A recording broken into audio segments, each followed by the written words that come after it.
Hello दोस्तों, नमस्कार। फिर से एक नए वीडियो में आप सभी का बहुत बहुत स्वागत। दोस्तों, आज की अपनी कहानी होने वाली है तेनालीराम की कहानी, जिसका नाम होगा चोर बने मूर्ख।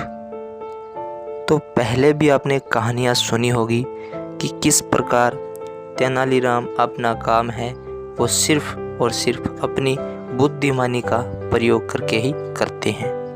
तो कुछ ऐसा ही काम इस कहानी में भी करेंगे। तो कहानी बहुत ज़्यादा इंटरेस्ट होने वाली है, इसलिए आप कहानी को पूरा ज़रूर सुनें। तो चलो कहानी सुनते हैं। कहानी कुछ इस प्रकार है दोस्तों कि एक बार विजयनगर में सूखा पड़ा था। नगर के अंदर और आसपास के सभी बाग सूख गए। उन्हें पानी की सख्त ज़रूरत थी। तेनालीराम का घर भी तुंगभद्रा नदी के किनारे पर था। उसका बाग भी बिल्कुल सूख चुका था। बाग के बीचों बीच एक कुआं था, उसमें पानी था, लेकिन इतना नीचे कि उसमें सिंचाई करने में बहुत खर्च हो जाता। सच बात तो यह थी कि यह खर्च बाग में होने वाली फलों आदि के मूल्य से कहीं ज़्यादा पड़ जाता। तेनालीराम एक दिन शाम को कुएं के पास बैठा सोच रहा था कि सिंचाई के लिए मजदूर लगवाएं या नहीं। उसका बेटा उसके पास बैठा था। तभी उसने देखा कि 3 व्यक्ति बड़े ध्यान से उसके मकान की ओर देख रहे हैं। उसने सोचा कि अवश्य ये लोग चोर हैं, जो चोरी करने से पहले मकान के रास्ते वगैरह को अच्छी तरह तलाश रहे हैं। तेनालीराम ने ऊंचे स्वर में अपने पुत्र से कहा, बेटा, सूखे के दिन है, चोर डाकू बहुत घूम रहे हैं। अब रत्नों का वह कीमती संदूक मकान में रखना ठीक नहीं होगा। चलो इस संदूक को उठाकर इस कुएं में डाल दें, ताकि कोई चुरा न सके। किसे पता चलेगा कि रत्नों का संदूक कुएं में है।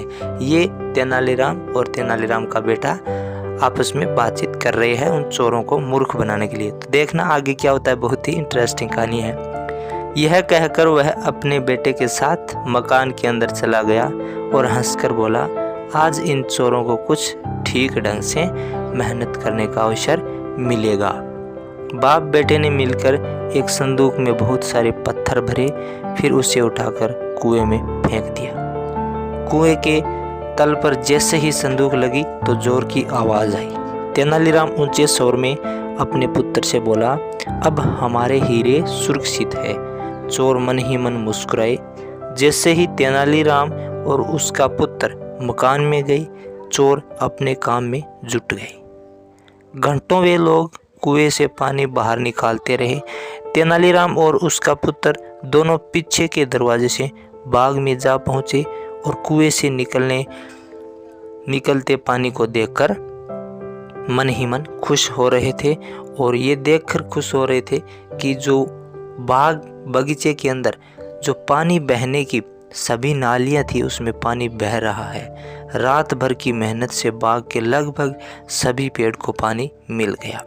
जब कुएं में से इतना पानी निकल गया कि संदूक उठाकर बाहर निकाला जा सके, तब तक प्रातः के 5 बज चुके थे।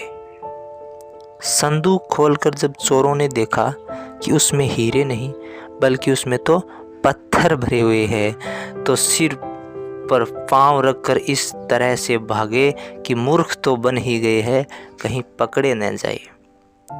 तो चोर वहां से रफू चक्कर हो गए। जब तेनालीराम ने यह बात राजा को बताई तो वह बहुत हंसे और बोले, कभी कभी ऐसा भी होता है कि मेहनत तो बेचारा कोई और करता है और लाभ किसी और को पहुंचता है, और ठठाकर हंसने लगे। तो दोस्तों, ये कहानी आपको कैसी लगी प्लीज़ कमेंट करके ज़रूर बताना, और कहानियाँ सुनने के लिए हमारे चैनल को सब्सक्राइब ज़रूर करें। धन्यवाद।